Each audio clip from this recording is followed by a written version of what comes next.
بسم الله الرحمن الرحيم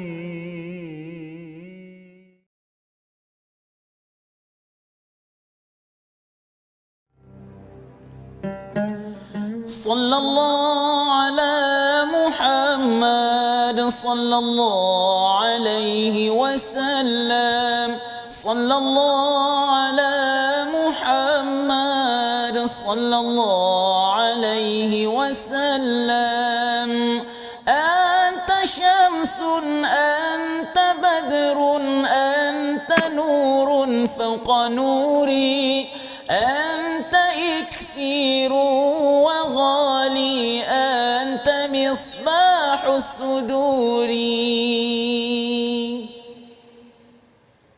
Assalamualaikum warahmatullahi wabarakatuh. Alhamdulillahirabbil alamin wassalatu wassalamu ala asyrafil anbiya'i wal mursalin sayyidina Muhammadin wa ala alihi wa ashabihi ajma'in, amma ba'd. Apa khabar tuan-tuan, puan-puan yang berada di rumah sekalian? Mudah-mudahan kita semua berada dalam keadaan yang sihat sejahtera.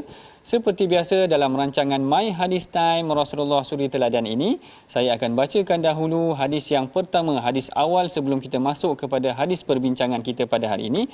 Hadis ini diriwayatkan oleh Al-Imam Muslim yang menyebutkan man da'a ila hudan kana lahu minal ajri mithlu ujuri man tabi'ah. Siapa yang menyeru ke arah kebaikan, maka dia akan dapat pahala seperti mana pahala orang yang ikut melakukan kebaikan tadi. Kalau kita ajak orang melakukan solat, maka kita akan dapat pahala orang tersebut. Begitu juga kalau kita sebarkan perkara-perkara yang baik, kita kongsikan hadis-hadis di dalam Facebook, media massa, sosial dan sebagainya, maka ini akan menyebabkan kita turut menerima pahala ataupun ganjaran yang diberikan sekiranya ada orang yang mengikuti nasihat yang kita sampaikan tu tadi. Baik. Seperti biasa, tidak asing lagi teman saya pada hari ini, Ustaz Husaini. Apa khabar Ustaz? Sihat, Alhamdulillah. Doktor, hari ini serba hitam ni. Serba hitam. Orang kata hitam itu menawan. Oh, hitam itu menawan. Baik. Baik tuan-tuan, puan-puan yang dirahmati Allah sekalian. Kalau sebelum ni tuan-tuan masih lagi ingat perbincangan kita masuk pada hukum hakam yang pelbagai. Ada hukum tentang talak, ada hukum tentang wanita yang didatangi haid dan sebagainya. Maka perbincangan kita pada hari ini juga berkaitan dengan perkara tersebut. Halaman-halaman dalam surah Baqarah ni dekat-dekat perbincangannya. Tapi sebelum masuk kepada perbincangan mengenai hadis tersebut, mari sama-sama kita dengarkan dahulu bacaan yang akan disampaikan oleh Ustaz Husaini kita. Silakan Ustaz. Terima kasih Doktor. InsyaAllah tuan-tuan dan puan-puan, apa khabar semua? Sihat ya? Kita tengok mushaf ya. Kita tengok, kita selak muka surat yang ke-37 Suratul Baqarah ayat yang ke-233 insya-Allah. A'udzubillahi minasyaitonir rajim. Wal walidatu yurdi'na auladahunna haulaini kamilain liman arada الرضاعة وعلى المولود له رزقهن وكسوتهن بالمعروف لا تكلف نفس إلا وسعها لا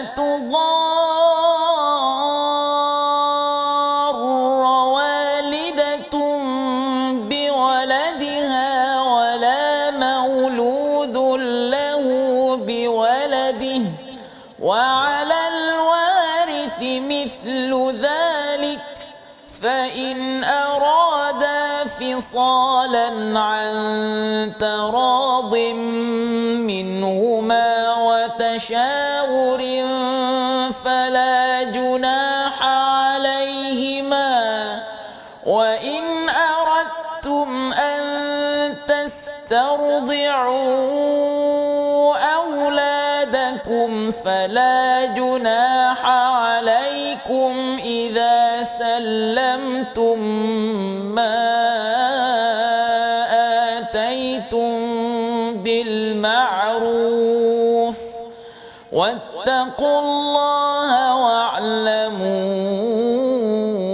أن الله بما تعملون بصير. صدق الله. Sadaqallahul Azim. Begitulah ayat yang dibacakan tadi oleh Ustaz Husaini kita, ayat daripada 233 daripada suratul Baqarah yang menceritakan secara umumnya mengenai tentang ibu-ibu yang sekiranya ingin menyusukan anak susuannya, maka Allah Taala kata, dan ibu-ibu hendaklah menyusui anak-anaknya selama 2 tahun penuh bagi mereka yang ingin menyusui secara sempurna. Baik, mengenai tentang anak susuan ataupun susuan ini ada juga disebutkan dalam hadis pengalaman ataupun perkongsian yang dikongsikan oleh al-Imam Muslim. Apakah hadis tersebut? Mari sama-sama kita perhatikan hadis ini dalam slide kita, perbincangan kita pada hari ini, tuan-tuan. Hadis ini disampaikan oleh Sayyidina Ali radhiyallahu taala anhu, an Aliyin qala qultu ya Rasulullah ma laka tanawwaqu fi Quraisy wa tad'una faqala wa 'indakum syai'un qultu na'am bintu Hamzah. Faqala Rasulullah sallallahu alaihi wasallam innaha la tahillu li innaha ibnatun akhi min ar-radha'ah. Maksudnya daripada Sayyidina Ali radhiyallahu taala anhu, beliau berkata, aku bertanya Rasulullah sallallahu alaihi wasallam, wahai Rasulullah, kenapa kamu mengutamakan wanita Quraisy dan meninggalkan wanita kami sebagai isteri, iaitu diambil sebagai isteri? Kemudian Rasulullah bertanya, ada yang sesuai untuk aku? Maka aku berkata, ya, iaitu anak perempuan Hamzah. Maka Rasulullah sallallahu alaihi wasallam bersabda, dia tidak halal untuk aku, dia adalah anak perempuan kepada saudara susuanku. Hadis ini diriwayatkan oleh al-Imam Muslim. Menarik hadis ni, bagaimana kita boleh perhatikan sebenarnya ada kaitan antara adik-beradik susuan ini sehingga menyebabkan anak mereka jadi seperti macam seakan-akan anak kepada adik-beradik ataupun anak saudara sendiri. Ustaz Husaini, maknanya kaitan susuan ni walaupun sekadar saudara susuan, maka dia akan membentuk hubungan yang agak erat sehingga Allah Ta'ala meletakkan garis panduan yang tertentu mengenai tentang anak susuan ini. Baik, perbincangan yang lebih lanjut mengenai hadis ini akan kita teruskan lagi selepas daripada ini. Jangan ke mana-mana. My Hadis Time, Rasulullah Suri Teladan.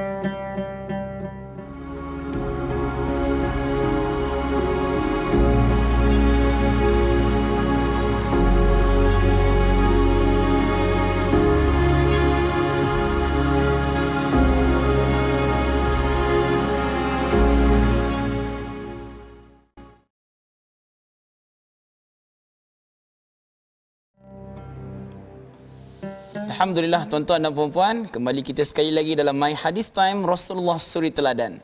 Sebentar tadi kita telah pun mendengar bacaan hadis daripada Dr. Sanusi. Kita nak lihat siapakah tokoh perawi yang meriwayatkan hadis yang dibacakan sebentar tadi oleh Dr. Sanusi sebentar tadi.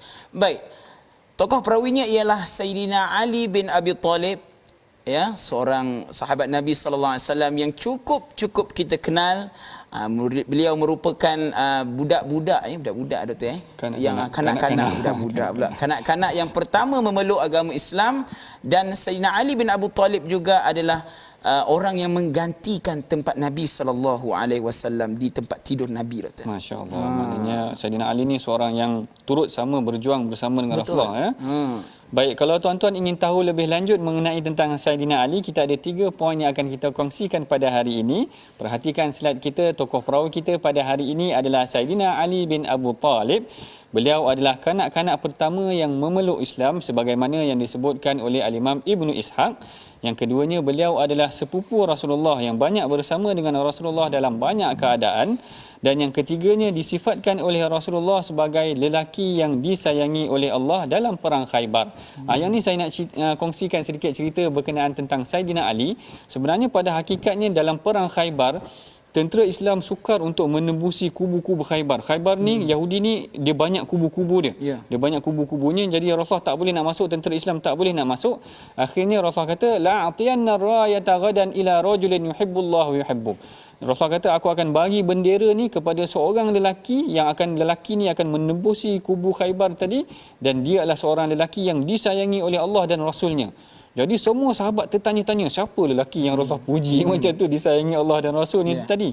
Kalau tak silap saya, dalam riwayat Umar pun datang dalam keadaan macam nak tinggikan diri dia ataupun menjengkit, kalau tak silap saya, tinggikan diri supaya Rasulullah nampak dia dulu. Rasulullah nampak dia dulu. Tetapi bila semua sahabat dah kumpul, Rasulullah kata, aina Ali, mana Sayyidina Ali, mana Ali? Lalu Rasul pun kalau tak silap saya ketika itu istaka bi'aini. Saidina Ali tengah sakit mata, lalu Rasul hembuskan atau ludahkan pada matanya elok, dan Saidina Ali lah yang memegang bendera menuju ke arah tentera Khaybar ataupun ke arah kubu Khaybar, membuka kubu-kubu yang telah tertutup, maknanya susah tentera Islam nak masuk. Jadi yang ni adalah sedikit perkongsian tentang tokoh perawi kita pada hari ini. Kita masuk seterusnya kepada tentang susuan tadi. Wal walidatu yurda'na auladahunna. Ibu-ibu yang nak menyusukan susuan maka dia boleh susu selama 2 tahun. Dan kemudian dalam hadis kita ceritakan tentang adik-beradik susuan. Rupanya Rasulullah dengan Saidina Hamzah adalah adik-beradik susuan. Jadi mereka juga tidak boleh, maknanya anak mereka ni diharang, tak bolehlah berkahwin kerana ada hubungan adik-beradik susuan tu tadi. Jadi kalau kita perhatikan di dalam hukum syarak, apakah syarat sebenarnya seorang kanak-kanak itu boleh dijadikan sebagai anak susuan? Yang pertamanya adalah maknanya syarat dia untuk dia diterima sebagai anak susuan. Yang pertama, anak yang menyusu tadi hendaklah belum mencapai 2 tahun. Maknanya kalau anak tadi dah lebih 2 tahun tak dianggap dah sebagai anak susuan, dah besar dah. Dah besar dah. Dan jika selebihnya jika lebih 2 tahun maka penyusuan tu tak menjadikan mahram lah antara dia dan ibu dan adik-beradik anak-anak kepada ibu susuan tu tadi. Dan yang keduanya adalah kanak-kanak tu mesti disusui sebanyak 5 kali kenyang. 5 kali kenyang ni maknanya atas adat kita tengok kalau budak tu kenyang, kenyang lah. Sebab kadang kalau ibu tu susu kan kejap dia berhenti nak main ke apa. Yalah. Dah cukup kenyang ke belum? Penilaian tu adalah berdasarkan uruf.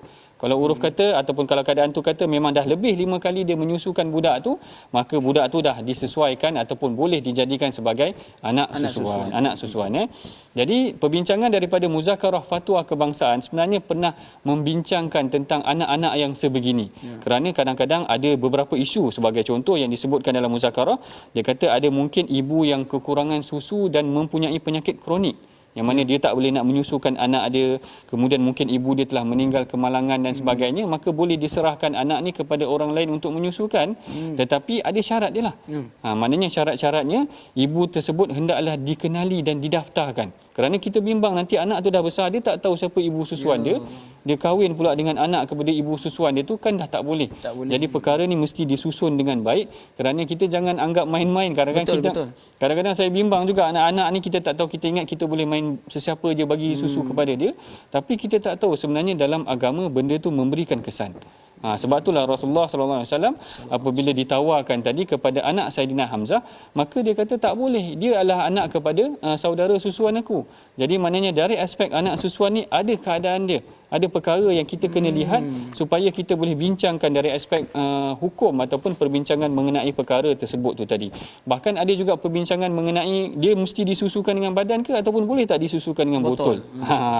Perbincangan ulama menyatakan sebenarnya tak menjadi masalah. Maknanya tak semestinya dengan susu badan ataupun tak boleh saja dengan susu botol, kerana hasratnya tu adalah susu tu sampai kepada perut budak tu. Kenyang dia je. Cukup dua syaratnya tu tadi, kenyangnya dia dan cukup kurang daripada 2 tahun, maka dia dah layak untuk dikenakan ataupun dikira sebagai anak susuan. Jadi perbincangan yang lebih lanjut kita akan teruskan lagi selepas daripada ini. Jangan ke mana-mana. My Hadis Time, Rasulullah Suri Teladan.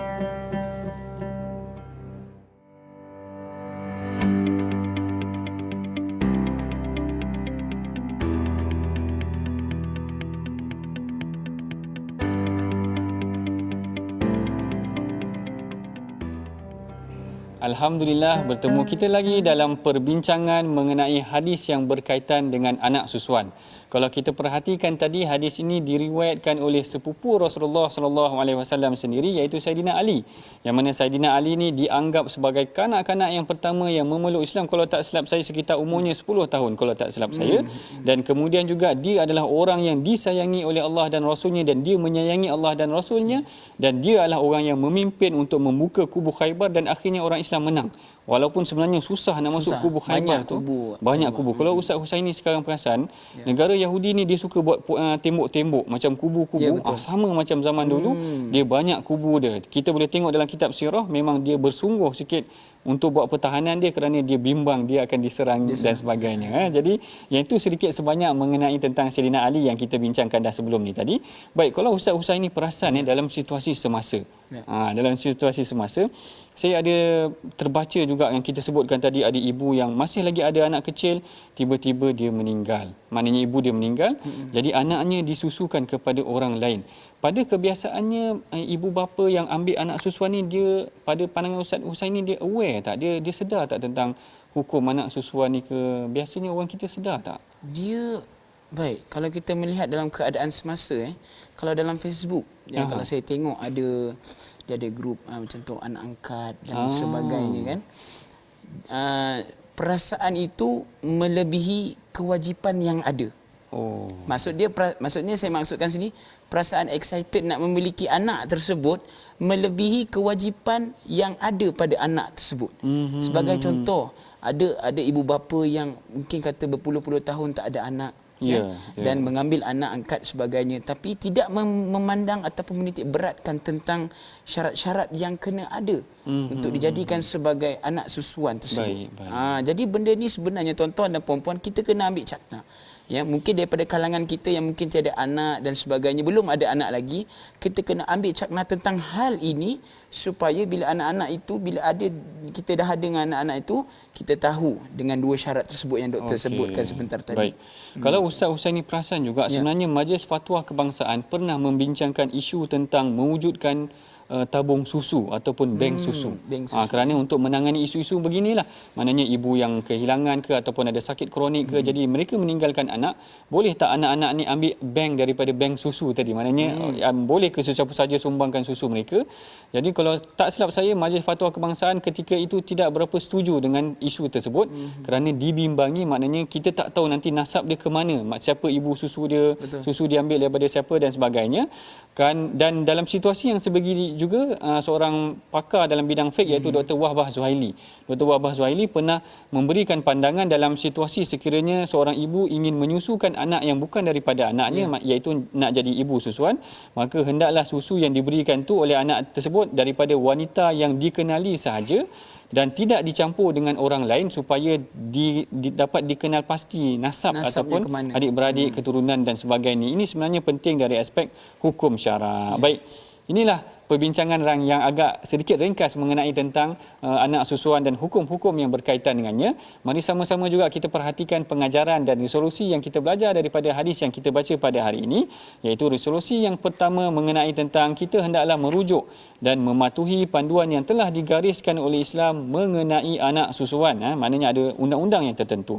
Yang kedua, kita diperintahkan agar memperbetul atau memberi teguran terhadap pandangan yang tidak menepati syarak. Yang ini yang dilakukan oleh Rasulullah kepada Saidina Abdullah, kepada pandangan yang diutarakan oleh Saidina Ali tadi. Rasulullah kata tak boleh, aku tak boleh buat sedemikian. Rasulullah perbetulkan.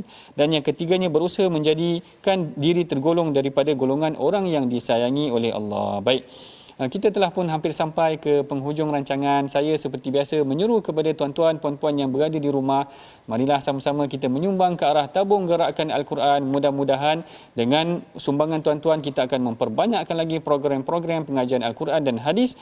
Dan seperti biasa, bagi memberkati juga pengajian kita pada hari ini, saya menjemput Ustaz Husaini untuk memimpin bacaan doa. Terima kasih Doktor. InsyaAllah tuan-tuan dan puan-puan, jom kita sama-sama menadah tangan memohon kepada Allah Subhanahu Wa Taala supaya diberikan ketenangan dalam jiwa kita. Ya, selalu kita minta kepada Allah, doa itu sebagai senjata orang mukmin. Insya-Allah.